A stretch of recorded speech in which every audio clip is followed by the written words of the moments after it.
Yeah. Hello, Christian. Hello, Christian. We both chose Bruce Calls from Mulholland, Yes. and we're going to talk about existentialism and nihilism and Nietzsche. Say Nietzsche louder so we can. Nietzsche. Nietzsche! No, okay. That was Odin. So, and then there was like a virtual module, which I don't know what's called in English. Virtual module. A virtual module. Virtual class where we wrote some keywords down and some thesis statements that could be possibly used for the text. And the funny thing is, we actually wrote, like, without having about it, we actually wrote nihilism there, Nietzsche and nihilism, and I thought that's kind of funny.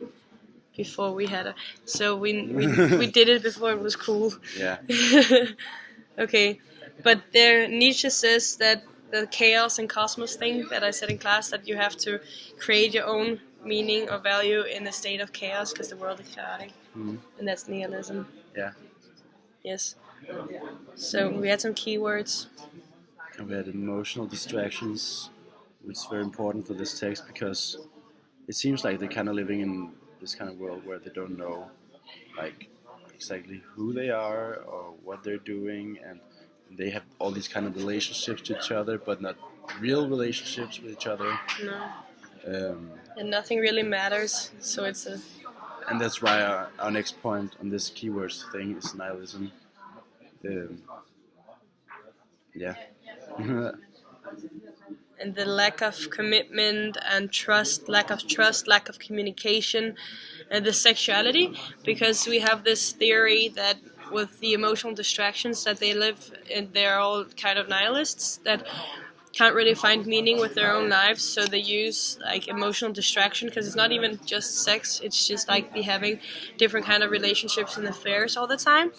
So, and you can also see like this kind of emotional distractions if you look at the conversation between the narrator and Bruce, because he's like very talkative and talks all the time and tells a lot of stuff, but the narrator is kind of like distracted and not really into the conversation as much as Bruce are. It's very passive. Exactly, like we talked about in the class. And we wanted, like, when we just brainstormed, we were thinking about like doing an essay with the focus on the relationship between Bruce and the narrator.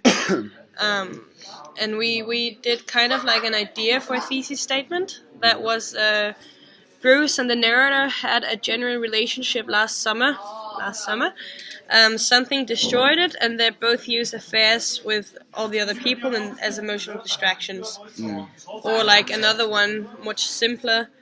Do you want to take it? Yeah, they're living in a nihilist world, and they're afraid of meaning / purpose. So that depends on how you interpret it, because I, for example, think that all these affairs, they are like an attempt of finding meaning in a meaningless world.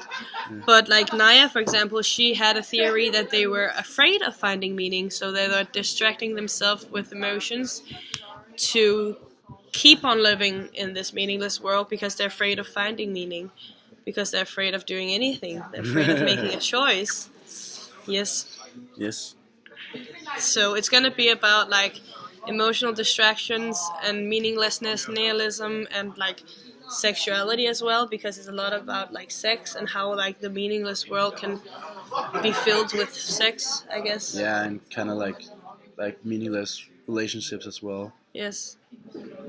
Yes. And it's gonna be the focus, like the relationship between Bruce and the narrator. Yeah.